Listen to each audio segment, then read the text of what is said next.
C'est une histoire d'engouement, d'amour et de play-off avec ce club qui transpire la passion. Nous tenions à saluer cette entité dont la portée va bientôt disparaître des radars nationaux. C'est un club actuellement uniquement féminin, qui est dirigé par une équipe de bénévoles. Donc les équipes féminines, ça va de la petite enfance jusqu'à l'équipe 1 qui est en Ligue féminine 2.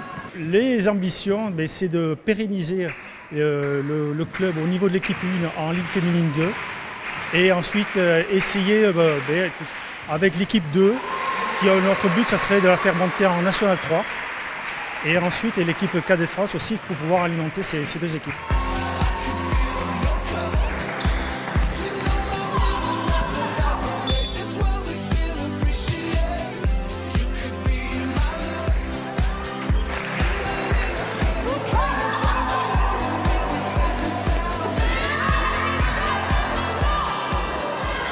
On a une équipe très collective avec un état d'esprit très solidaire. Je dis souvent qu'on n'a pas de star dans cette équipe, mais que la star c'est le collectif.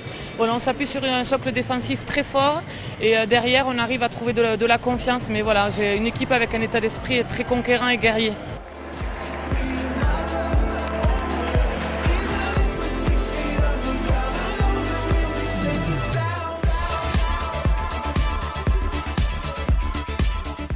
On a mis du temps à rentrer dans le match. Je vous avais dit, elles ont joué samedi dernier, nous on n'a pas joué, mais c'était normal. C'est normal. Par contre, maintenant il faut rester lucide. Ok, on a moins de rotation que d'habitude, donc il y a la fatigue. Ah ben justement, quand on est fatigué, il faut rester encore plus lucide, même si c'est dur. Et c'est là qu'il faut jouer avec la tête. Et ensemble.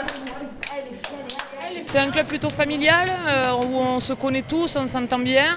Voilà, après on essaye d'allier le sport de haut niveau avec la Ligue 2 et puis la formation des jeunes et le sport de loisirs avec les autres équipes de jeunes. Voilà, on essaye de proposer les deux côtés de ce sport et voilà, mais c'est un club familial avant tout. C'est le groupe, c'est quand il y en a une qui n'est pas là, l'autre elle est là et vice versa. Et c'est parce qu'aussi on s'entend très bien aussi en dehors du terrain. Donc c'est ça qui fait la force du groupe, quoi. Et ça se ressent sur le terrain.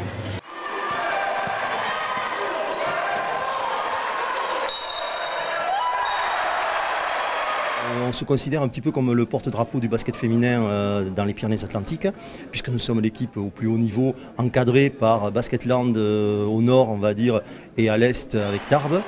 Donc oui, on est fiers d'avoir une équipe féminine à ce niveau-là. Ce qui me plaît, c'est parce que ça fait 5 ans qu'elles sont en haut de l'affiche, quoi. Donc ça fait 5 ans que l'équipe est renouvelée, qu'Aurélie arrive à tirer un maximum.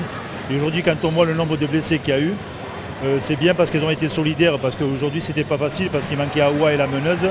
Donc là, elles ont été vraiment solidaires, quoi. Ça se passe bien, dans la bonne franquette, comme on dit. Des fois, il faut gérer un peu au jour le jour, mais bon, c'est comme ça qu'on n'a pas les moyens financiers pour avoir un staff hyper étendu. Donc, chacun met la main à la pâte, l'entraîneur, le président, les bénévoles, moi-même, tout le monde, quoi. Nous, on voudrait former le maximum de jeunes pour justement alimenter nos équipes, que ce soit l'équipe 2 ou l'équipe 1, ne pas avoir à aller chercher des joueuses à droite, à gauche.